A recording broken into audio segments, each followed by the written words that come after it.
برکت اللہ بھوپالی، اچھا یہ زکوان صاحب گجرات انڈیا سے پوچھ رہے ہیں، آپ کو کیا پوچھنے کی ضرورت پڑی ہے میاں؟ نابغہ روزگار تھے، ہندوستان کے تھے، 1854 میں پیدا ہوئے تھے وہاں برکت اللہ بھوپالی، اور ساری زندگی آزادی کے لیے جدوجہد جاری ہے، ہندوستان کی آزادی، حتیٰ کہ عالمی سطح کی شخصیت ہے برکت اللہ بھوپالی۔ ہم نے اپنی ایک تحریر میں ان کا ذکر کیا، اگرچہ مختصر ہے لیکن ہماری کتاب ہے اس میں ان کا ذکر ہے کہ لوگ بھول گئے برکت اللہ بھوپالی کو، ان کی تعلیم بھوپال میں، بھوپال کے کیا کہنے، مسلمانوں کی عزت آبرو، بھوپال کے کیا کہنے۔ آپ کو معلوم ہے شبلی نعمانی کے پاس حضور اقدس صلی اللہ علیہ وسلم کی سیرت لکھنے کے لیے جو میٹیریل کتابیں چاہیے تھی وہ نہیں تھی۔ یہ مسلمان کرتے کیا رہے پیسے کو، ان سے کوئی پوچھے جا، خدا تو پوچھے گا۔ نواب حیدرآباد دکن کے وہ کپڑے موجود ہیں جو جن میں پیبند لگے ہوئے ہوتے تھے، اور جو آدمی پیپر ویٹ استعمال کرتا تھا جو کوہ نور ہیرے سے زیادہ قیمتی تھا، لیکن کیا مجال ہے کہ اس نے اپنے پیسے کہیں خرچ کیے ہوں مسلمانوں کی فلاح پہ، مسلمانوں کی بہت۔ مسجد نبوی میں بجلی نہیں، اچھا جنریٹر ہماری طرف سے، فلاں جگہ یہ کام کرو، اسکول کھولنا ہے یہ کام، یہ اللہ کے اچھے۔ حضرت شاہ عبدالعزیز صاحب رحمۃ اللہ علیہ نے لکھا ہے کہ ہمارے والد شاہ ولی اللہ نے جہاں میں بھیجا تھا رحمہ اللہ پڑھنے کے لیے، ان نواب صاحب کے یہاں 400 بچے فری ایجوکیشن حاصل کرتے تھے۔ نوابوں میں مقابلہ ہوتا تھا کہ تمہاری جاگیر میں کتنے دین پڑھ رہے ہیں، میری جاگیر میں کتنے پڑھ رہے ہیں، 400 ہم بچے، سارا خرچہ، کھانا پینا، کپڑا لتا، ہر چیز، سردی گرمی ہر لباس نواب صاحب نے اپنے ذمہ لے رکھا تھا، خوش ہوتے تھے ہم بچے پر۔ اب کہاں ہے ایسے لوگ؟ یہ نواب حیدرآباد اتنے، اور حیدرآباد کی کون سی دنیا میں ان کے زمانے میں تحریکات چلی؟ نہ حیدرآباد دکن کا حصہ نہ اور بھوپال کا حصہ۔ بھوپال نے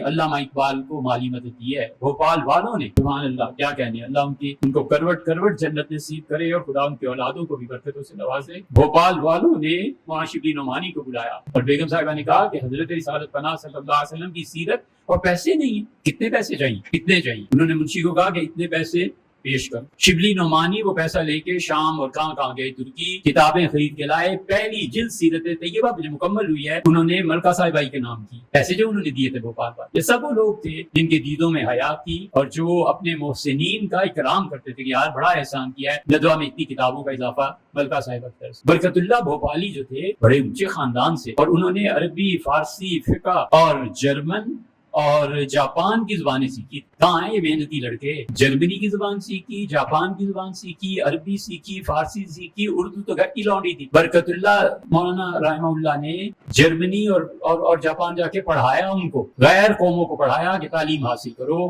تاکہ دنیا میں آگے بڑھو۔ جاپان کے اخبار یہ سن لیں، سید جمال الدین افغانی کے اخبار سے وہ بہت متاثر تھے، ایک، اور دیوبند میں حضرت شیخ الہند رحمۃ اللہ علیہ سے بہت متاثر تھے، اور زبانوں میں عربی، فارسی اور شریعت میں لا جو ہے نا، فقہ، اس کے بڑے ماہر، شرعی مسائل بڑے بڑے اچھے مفتیوں سے بہتر جانتے تھے، اور اہل سنت سے تعلق تھا۔ علم کلام بھی انہوں نے خوب پڑھایا، عقیدے کی کتابیں بھی، اور ساری کوششیں، پڑھانا، پیسہ، جینا مرنا صرف ایک چیز پہ قائم تھا کہ ہمیں برطانیہ کے راج کو ختم کرنا ہے اور مظلوموں کی حمایت کرنی ہے۔